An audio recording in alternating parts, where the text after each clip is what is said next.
사용하다가 사용하는 사람들이 진짜 세계가 그런지를 둘러보기 시작합니다. 웹을. 그런데 둘러봤더니 부조리가 아닌 거예요. 왜 부조리로 생각하느냐면 외부의 사물들이 어떻게 구성되어 있고 어떻게 움직이는지를 몰랐기 때문에 그렇죠. 그래서 이제 구조주의라는 것이 태동을 하게 됩니다.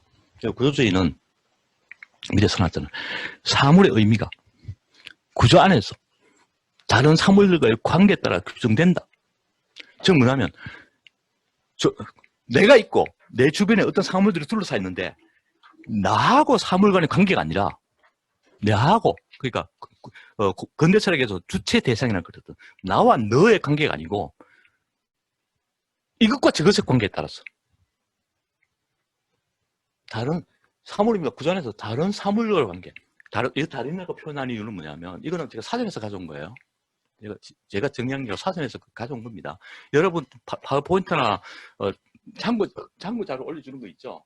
그 중에 이런저런 사전에서 가져왔던 데이터가 있습니다. 그래서 제가 올려주기 위해서 맞아 그러면 괜히 곤란합니다. 제가 올리는 데이터 중에 어떤 것은 보고 고민해서 올리는 거지 이거라고 라는 뜻으로 올리는 거 아닙니다. 그래서 제가 올리는 것 중에 어떤 거는 제 말을 배반하는 것도 있습니다. 이유가 올렸으니까 이유하고 맞을까라고 생각하면 큰일 납니다. 제가 올린 것 중에 여러분 고민하면서 읽어야 됩니다. 사물의 의미가 구조 안에서 이때 사물의 의미는 뭐냐면 우리 현대사는 유물론이라고 그러잖아요. 인간의 신체도 사물이거든요. 사물의 표현 아니면 뭐냐면 정신 이런 게 아니고 신체적인 것들. 나의 신체, 너의 신체, 우리가 밥 먹는 음식, 닭, 개, 아니면 채소류, 미나류 이런 거 있잖아요. 그런 것들의 의미는 이걸 우리식으로 인간 중심으로 이야기하면 우리 삶의 의미는 자신의 삶의 의미는 다른 사물과의 관계에 따라서 규정돼.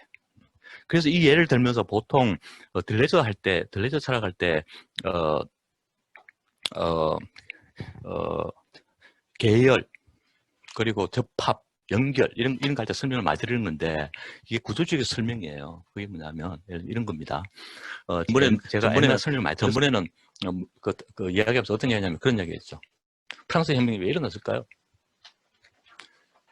어떤 여러 가지 있는 항들이 쭉 모였는데 그러면서 했던 이야기가 뭐냐면 프랑스 파리 카페가 있었어. 카페에 사람들이 너무 힘들고 그래서 카페에서 커피를 마시겠지. 커피를 막 마시게 하는데 그러면서 법적인 제재가 그러면 교회 안 하고 일요일 날 카페 가서 커피 먹고 술 먹고 있는다고 막 교회에서 법을 만들어서 먹지 마. 몇 시는 못 닫아. 하면서 법을 만들어서 막 그러겠는데 모여서 커피 앉으면서 뭘 해? 담론을 나누다가 프랑스 혁명이 일어났어.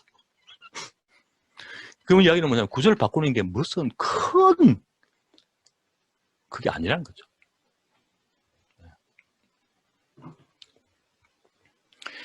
푸코는 언어의 물질성이라고 그래요.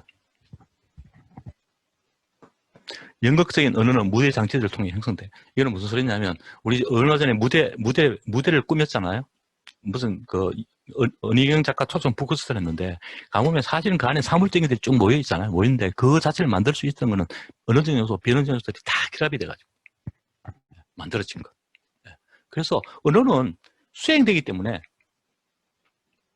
발화가 되면 담론을 만들고 이 담론은 세계를 움직일 뿐만 아니라 심지어 국가 자체도 국가에서 근대국가를 만들어버렸기 때문에 언어의 물질성이야. 언어는 오히려 물질성을 갖고 있어. 이렇게 얘기합니다. 그래서 현대 철학에서 뭐라고 하냐면 언어는 물질성을 갖게 돼요.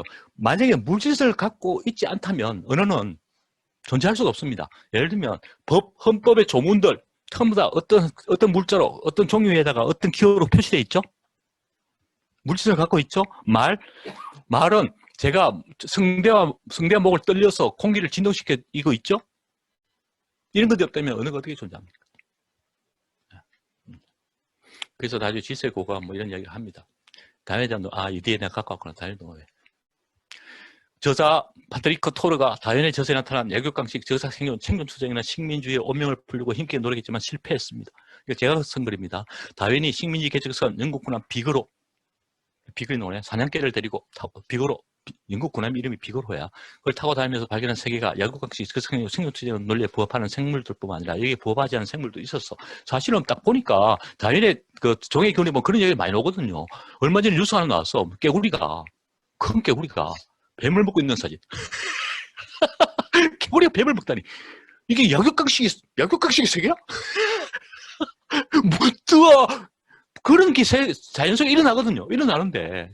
근데 다윈이 종의 기운에 보면 그런 이야기가 막 나와요. 나오는데 다윈이 그걸 보고 이야기를 하면서 그 이야기를 하는 게 아니라 적자생년 약육강식을 이야기해버린다. 다이가. 왜 적자생년 약육강식을 이야기했을까?